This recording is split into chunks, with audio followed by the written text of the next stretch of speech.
January 31st, 1945. A U.S. Navy submarine chaser, the USS PC-1129, is sailing through the Pacific Ocean along the coasts of the Philippine Islands. A radio transmission from a nearby ship comes in. Incoming enemy vessels. Open fire. The crew look out, expecting to see destroyers and battleships in the night. Instead, they spot a fleet of dozens of small boats racing towards them at top speed. These are Shinyo suicide speedboats. They might seem small and harmless, but they're one of the Japanese's craftiest and most desperate weapons in the war. If even one of these hit the PC-1129, it could kill everyone on board. 1943. Things are looking bleak. The momentum of Japan's initial success has worn off completely. The Americans have managed to push them back farther and farther towards the home island. The Japanese are losing battle after battle and can't keep up with the US production levels. Not only that, but Japan's Axis friends in Europe aren't doing so well either. Germany is on the back foot after losing the Battle of Stalingrad, and Mussolini has been taken out of power by the Allies in Italy. The thought of total victory seems more and more outlandish with each passing day. Japanese high command doesn't even want to consider the idea of surrender. Their whole culture prioritizes honor above all else. Soldiers and pilots would rather die than give in to the enemy. Kamikaze attacks are the perfect example of this mentality. Once Japanese fighter pilots run out of ammunition, they fly their planes right into the enemy in a desperate final attempt to do some damage. A simple idea among high command is floated then. Why not have not just the Air Force, but the Navy pull off these crazy last-ditch attacks? A few plans are put forward: human sea mines, suicide divers, and finally, kamikaze speedboats, known as Shinyo. These Shinyo are single-motor speedboats, small and fast, able to hit top speed of 55 kilometers per hour. 2 anti-shop torpedo rockets are fastened to both sides of the boat, with a massive 300-kilogram explosive charge mounted on the bow. Their hulls are made of wood, light and cheap to keep costs low and speed high. Their engines are repurposed Toyota KC 6-cylinder engines. In total, the speedboat is only about 6 meters in length. The driver's mission is straightforward: slip through enemy lines undetected, drive right into the side of a ship, fire their rockets, then detonate their charges once they hit the hull. The torpedoes can do some harm, but in reality, they're mainly there to distract.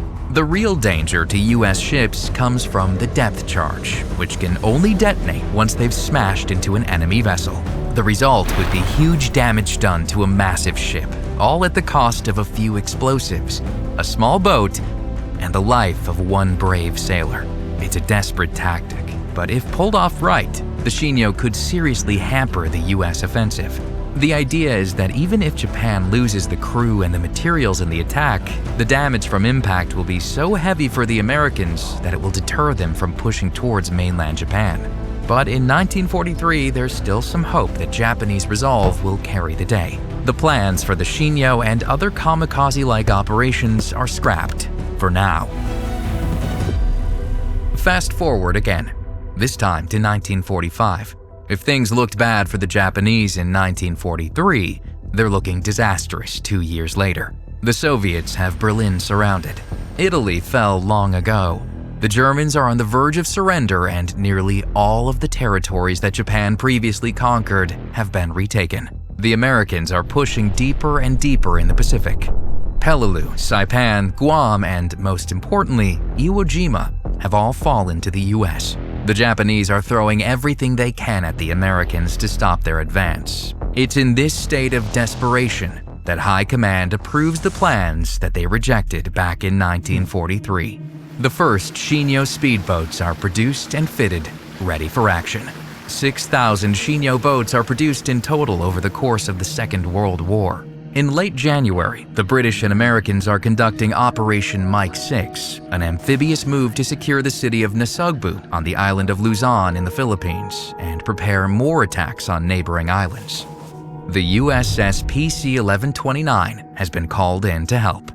The Japanese cannot let the operation succeed. If they lose their foothold in the Philippines, they won't be able to stop the Allies from invading the mainland. More desperate than ever, High Command gives the green light to send a 20-strong fleet of Shinyo boats. The hope is that they can take out enough American ships to stop Operation Mike 6 in its tracks.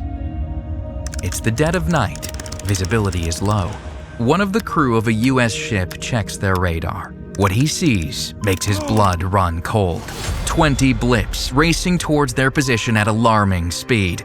The USS PC-1129 is one of the nearest targets. The sailor tells the captain, who radios in to warn the fleet. Nobody in the fleet knows what to expect. They're used to kamikaze attacks in the air, but only a few have ever encountered these suicide strikes at sea.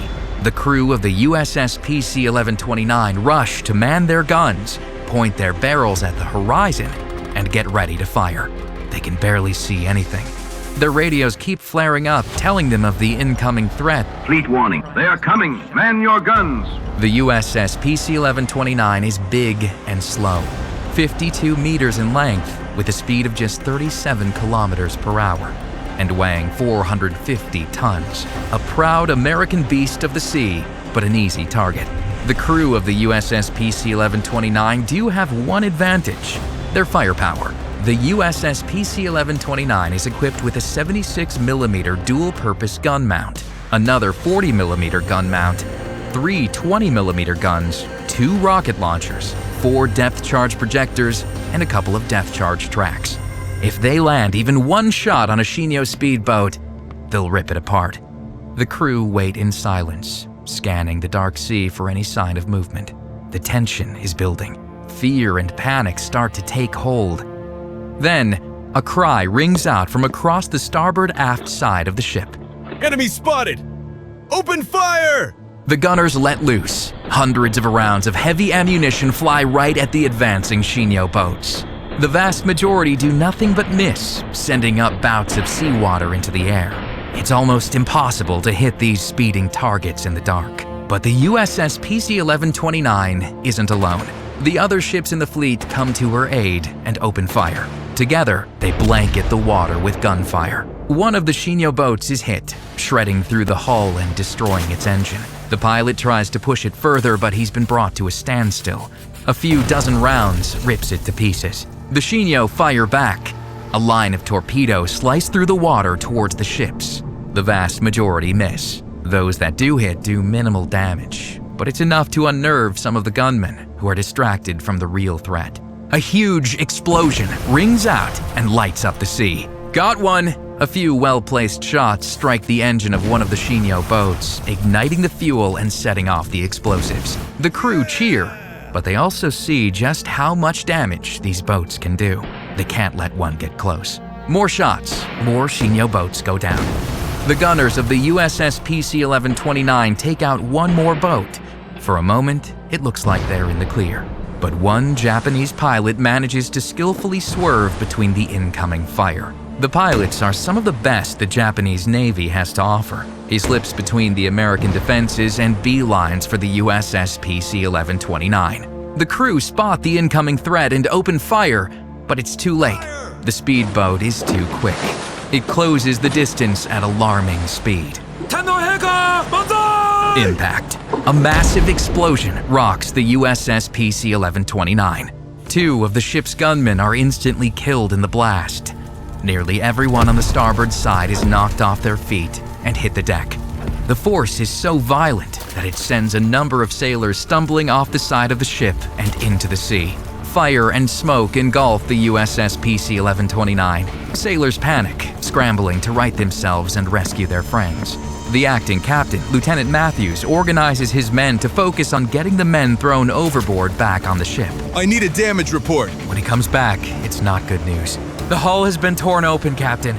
There's a massive hole. The propellers are done for. We've lost all steering. The aft is taking on water. The crew feel the deck shifting beneath their feet. The USS PC-1129 is sinking. Lieutenant Matthews knows she can't be saved. One small speedboat with a wooden hull and a repurposed engine has managed to take out a powerful U.S. Navy submarine chaser. Only a few minutes before 2200 hours, the captain gives the order to abandon ship.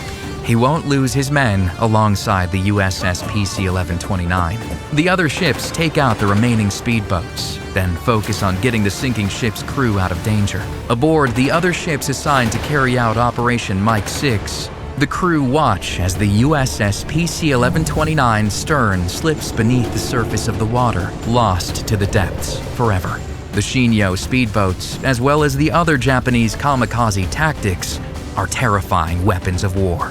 Throughout the following months, the Shinyo managed to damage and even sink 7 other U.S. Navy ships, including destroyers and landing support vessels. The Shinyo are a testament to the Japanese's willingness to sacrifice whatever was needed to take back the advantage, and the lengths they could go to in the pursuit of victory, even while staring defeat in the face.